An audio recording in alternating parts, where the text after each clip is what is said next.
Seetingii ajaa'iba bilbila keessanii irraa kan namni hundi seetingii kana beekuu qabu takka isinii qabadhee dhufee jira shoortikatii ajaa'ibaati.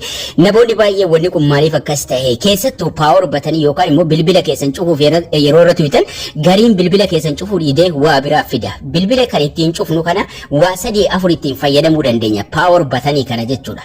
Paawar batanii kanarra yeroo tuynu yookaan immoo kacinaa irraa yeroo fayyadamnu seetingii dhokataa 3 yookaan immoo 4 irraa fayyadamuu dandeenya jechuudha. Kan namoonni baay'een ittiin fayyadamne garuu bilbilli keessa martinuu qabu jechuudha. Seetingii kana waliin ilaalla. Obboleeyyan chaanaalii yuutuubii kanaaf haaraa taatan sabiskiraayibii, laayikii, sheerii hiriyoota keessaniif gochuudhaan akkasuma barnoota duraanii mata duree viidiyoo kana jala akkasuma mata duree pileeyiliistii jala seenuudhaan barnoota duraanii baay'ee argachuu dandeessu. Waa'ee yuutuubii, waa'ee tiiktookii, waa'ee feesbuukii waan mara achi jala argachuu dandeessu. Isiniin jecha gara barnoota keenyaatti yeroo deemnu kara sadiin seetingii kanarra deemu seenuu dandeenya. Bilbilli keenya adda adda waan ta'eef gara sadanuu karaa ittiin seetingii kana argannu isinitti agarsiisa. Paawar batanii kana bakka lama argachuu dandeessu. Paawar batanii kana tokko cinaa katu ni argannu, tokko immoo ka gubbaa irraa bilbila keenya gadi atoofne argannu jechuudha. Ka cinaa kana yeroo irra tuynu waa 3 itti fayyadamuu dandeenya. Wanni sadan kun maal inni isa jedhu waliin ilaallaa jechuudha. Kara sadiin waan 3 shoortikatii 3 yookiin immoo seetingii dhokataa 3 ofirraa qaba wanni kun. Kana sadanuu waliin ilaalla paawar batanii kacinaa yeroo tuynu jechuudha. Yeroo irra tuynu akka inni bilbilli keenya hin cufamnes goone yookaan immoo waa biraa itti fayyadamuu ni dandeenya bakka sana waan biraa kaahuudhaan jechuudha. Kanaafuu seetingii isaa jijjiiruu dandeenya. Double kilikii qaba.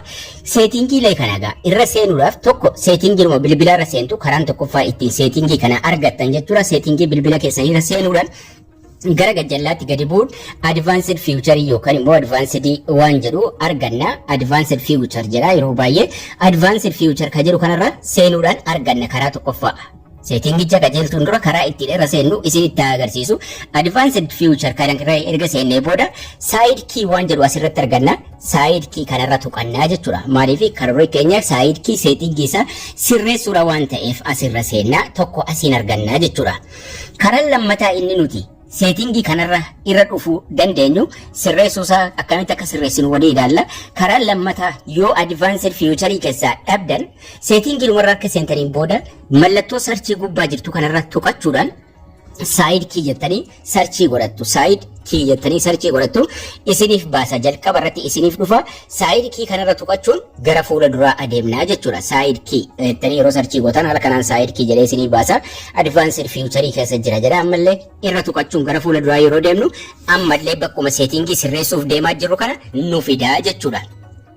Karaan sadaffaan ittiin isin argattan paawar batanii kanarra tuytu. Ka bilbila keessan ittiin cuftanirra yeroo tokko yeroo isin tuytan jala isaatti side key setting jedhee nu fida. Side key setting ka jedhu kana tuquun irra seennaa jechuudha. Kanaafuu karaa sadan kanaan seetingii kana argachuu dandeessu jechuudha yoo bilbilli keessan hagamu adda adda ta'e. Egaan wanni nu irraa sirreessinu maal inni? Double pressiidhaa fi press and hold qaba. Double pressiin kan nuti yeroo lama taap goonu. Double press inni jedhamu kuni yeroo lama yoo taap goone maaltu nuuf banamuudha. Kan nuti taap goonu sun maal inni bakka irraa paaworii cufnu ka cinaa irraa argannu sana yeroo lama yoo daddaftanii tuytan maaltu habanamu? Kaameraan habanamu moo aappiin biraa habanamu? Fakkeenyaaf yoo cufaa ta'ee jiraate asirraa biluun kun yookaan immoo gurraacha'ee yoo cufamee jiraate ni bantu jechuudha. Banuudhaan filannoo san filattu. Quick launch kaamerarra yoo keessan yeroo lama yoo daddaftanii bakka bilbilli keenya ittiin cufamu sanarra yoo tuytan paawar batanii isii kana jechuudha. Isii kana yoo daddaftanii tuytan maaltu banama? Kaameraan nu banamaa jechuudha. Kanaafuu kaameraa aappii isaa deemnee barbaadaa ooluu nurraa hin eegamu jechuudha. Garuu filannoo isa lammaffaarra yoo keessan fakkeenyaaf amma waasaappii irra jira. Yoo yeroo lama daddafnee bakka paawar batanii sana tuttuqne maaltu nu dhufa? Waasaappiin kallattiidhumaan nuuf banamaa jechuudha. Kanaafuu aappii waasappii barbaadaa ooluun nurraan eegamu gonkumaa jechuudha. Yoo waasappii hin barbaanne aappii biraa barbaanne mallattoon seetingii kun as jirti. Mallattoo seetingii sanarra tuqannaa aappii barbaaddan filattanii yeroo lama yeroo tuttuqe aappiin kun naaf banamu ka jedhu fakkeenyaaf feesbuukii irraa kaawwadhu. Feesbuukii irra ergan kaawwadhee booda yeroo lama taappii yeroon godhee ka cinaarraa kan moggaarra jiru jechuudha. Kan bakka kana jechuudha. Yeroo lama yeroo taap goone maaltu nu banama? Kallattiidhumaan feesbuukiin nu banamaa jechuudha. Kanaafuu aappii feesbuukii barbaadaa ooluun nurraa hin eegamu jechuudha. Kanaafuu aappii barbaadda fiddanii achi keessatti guuttachuudhaan yeroo lama yeroo isin taappii tuqxan daddaftanii walirra yeroo lama ka paaworii cufu yookaan immoo ka bilbila keessan cufu sana yeroo lama yoo tuttuqxan aappii barbaaddantu isinii banamaa jechuudha. Press and hold it immoo yeroo dabarfannu namoonni baay'een bilbilli keenya yeroo paaworii san cufnu yookaan immoo irra tuynu bilbilli keenya dafee nuuf hin cufamu yookaan immoo filannoo bilbila cufii banii nuuf fiduu jettu. Sun maaliif akkas ta'e? Yeroo bareechitanii qabdan filannoo lama qaba innis. Week irra yoo jiraate week Bixby irra yoo jiraate filannoo kana jalaa jechuudha. Yoo achirra jiraate bilbilli keessan filannoo cufii banii sana isiniif hin fiduu jechuudha. Kana jechuun maal jechuudha? Amma yoo bilbila kiyya bareechee bakka kana irra qabe maaltu banama? Week Bixby sanatu banama malee filannoon bilbila cufii banii jedhu sun hin dhufuu jechuudha. Kanaafuu maal gochuu qabdu? Power bataniin akka isiniif dhufu Week Bixby kanarraa kaaftanii power off irra kaa'uu qabdu. Amma yoon irra qabe bareechee irra qabe Week Bixby tu banama malee power off naaf hin dhufu jechuudha.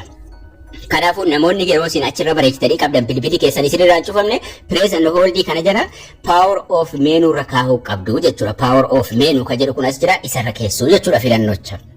Yeroo isin isarra keessan amma yoon bareechee irra qabne jechuudha. Bakka power off irra yoo bareechine irra qabne maaltu nuu dhufa? Ka cufii banii yookiin restart power off fi emergency tu nuu dhufa. Asirra bilbila keessan cuftanii banuu dandeessu jechuudha. Kanaafuu settingiilee kana qajeelfachuun tokkoffaa shortikatii waan daftanii aappii yeroo mara daftanii argachuu barbaaddan achirra kaawwachuun double click yookaan immoo tap yeroo lama gootu. Yeroo isin tap yeroo lama gootan aappii isin barbaaddan sanatu isinii banama. Aappii isin barbaadaa ooluu isinirraa eegamu. Lammaffaa warreen power off keessan isiniin dhufne yookaan dafee isiniin dhufne Week Bixby irraa kaasuudhaan maalirra keessu power off menu irra keessu jechuudha. Namoonni baay'een kanaan rakkataa jiru bilbilli jalaa cufamee hin banamu jechuudha. Maaliif power off menu irra hin jiru waan ta'eef. Kanaafuu kana sirreeffattanii power off menu irra kaawwachuu qabdu. Asirraa cufuu dandeessu. Inni lammata gubbaa bilbila keessan gadi haxooftanii jechuudha. Gubbaa yeroo bilbila keessan gadi haxooftan gubbaarra power off ni jirti mallattoon isii achirras tuquudhaan bilbila keessan cuftanii banuu ni dandeessu jechuudha. Garuu settingii keessa settingiilee kana qajeelfachuudhaan salphaadhumatti press and hold jala power off ofirra gubbaa irraa immoo aappii barbaaddan irra kaawwachuun itti fayyadamuu dandeessuun isiniin jedha. Laayikii sheerii gochuun hin dagatina. Barnoonni keenya har'aas kana fakkaata. Haga barnoota kutaa itti aanu walitti deebinutti turtii gaarii nagayaan tura.